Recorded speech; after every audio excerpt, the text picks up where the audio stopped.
What's up, family? This is your man, not your boy, Go Black to Africa.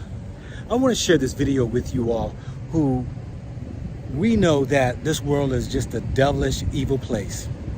But I want y'all to listen to this video as Kenya has exposed the demonic spirit of those who are forcing people to do things to animals in these Arab nations and countries that you wouldn't even believe.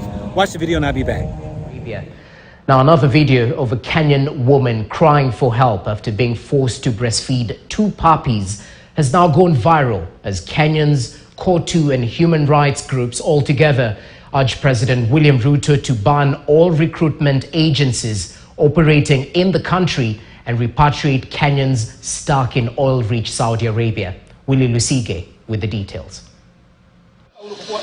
Charles Washira is a father experiencing great pain at the moment. On 7th of August this year, he was informed through a call by a stranger in Dubai that her daughter was sick. All along, he knew her daughter was an immigrant worker who had traveled to Saudi Arabia but not Dubai.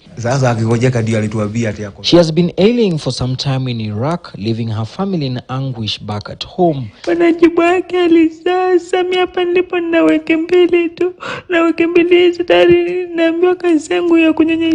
you can ask yourself, before she was given puppies to feed, to breastfeed, what happened to her before this? What, grueling experience she went through? What problems did she see? She's crying for well-wishers and the government to intervene and bring her back to Kenya. She's one among hundreds of Kenyans and their families that have been crying for repatriation. Even have others who have been arrested, prosecuted and jailed merely for raising complaints, for raising their concerns about how they're treated in those detention centers. KOTU Secretary General Francis Atoli is now asking President William Ruto to take action and ban all Kenyan recruitment agencies ferrying Kenyans to work in the Middle East countries where they are treated as slaves. I've said time and again that these agents of employment bureaus and employment agents in Kenya must be banned. They take our children to Saudi Arabia to die, to come back in coffins and so on.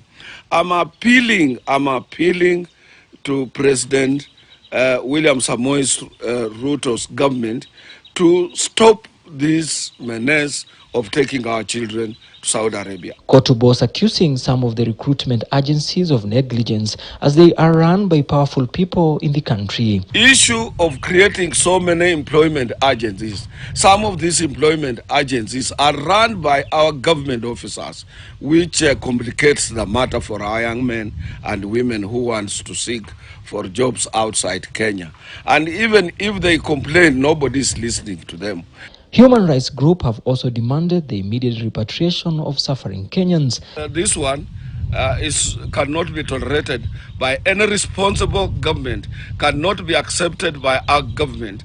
We must respect the employment requirements which have been accepted globally. We feel action has to be taken now, because at this level, we'll be receiving more in caskets if we don't take action now. We have others who are very ill as we speak. This comes at a time that the neighboring Ugandan government is preparing to repatriate more than 500 Ugandan migrant workers stranded in the Arabian Peninsula countries of Saudi Arabia, United Arab Emirates and Oman, among others. Dear Mr. President, you promised us about bottom up. Let the bottom up start from Saudi Arabia. Let the bottom up start with our guards in Iraq. We are telling Mr. President, you promised us freedoms. You promised us dignity. Kwa watu wa chini. Now watu wa chini are in Saudi Arabia suffering. They have got no water to drink. I want to appeal to the incoming young Minister for Labor to follow Phyllis Kandiye's footsteps, because what she did when she was the Minister for Labor during the first term of President Kibaki, she banned all employment agencies. This young girl breastfeeding puppies, she's back. She's crying. She's really crying. She doesn't know what to do. We are saying if you don't bring back our girls within 1 week, we shall storm the Saudi Arabia embassy in Kenya. We shall storm that embassy. We will not relent. We will not go back until all our girls are brought back. What do you think? This is outrageous. This is ridiculous that how a country, these nations, can continue to listen to African countries talk about the evilness that is going on with those immigrants that are coming over to work.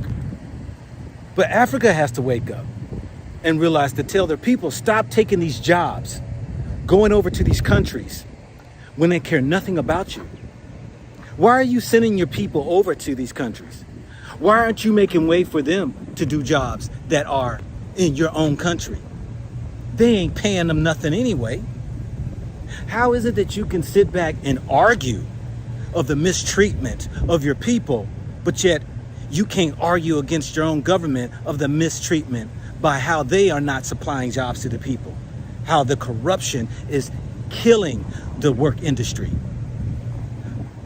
But this evilness that happens in these countries that I have shown before, please watch the end of this video and see those videos that I did, even of an African woman who was over in Dubai, that she was crying for her life. They took her passport. They took her basically hostage, held her, and kept her from really leaving the country. She had to sneak a video out for help. These evil places, not saying all of the people, but a lot of this goes on around the world that people really aren't talking about. But what I don't like is when people are promoting some of these Arab countries who have a history of slavery to this day and want you to think it's the good place to come and get a job. They want you to think that they're doing okay by you when they're getting kickbacks, when they are getting referral fees, instead of looking at the quality of life one might receive when you come into a country when they most of the time will not have respect for you. Not all of the people, but it is a lot of these people over in these countries who have money, who sometimes the law does not even apply to them, that they can treat, misuse, and abuse people who don't have a voice. It's time to take a stand and realize we're not wanted in all places. That's why I'm continuing to scream. If you want to go to a place and really want to at least be respected for at least your skin color, come to Africa. You got these jokers out here trying to lead you into places where you still will be disrespected because of your skin color, mistreated, used, and abused, or only will want you to be there for the sake of your money. Now, I'm not saying that one can't live in different countries. Not at all. I plan on living in certain countries for short stints of time. But don't think for 1 second that when you going into these countries that you're going to be highly respected, that they need you. Typically, they're looking for slave wage workers to come in and do the job they wouldn't want to do themselves. So you can become an immigrant, just like in America, who gets the leftover jobs nobody wants to do, and you'll be treated as such. This is your man, not your boy. Go black to Africa. Think about it, think about it, think about it, think about it, think about it, think about it.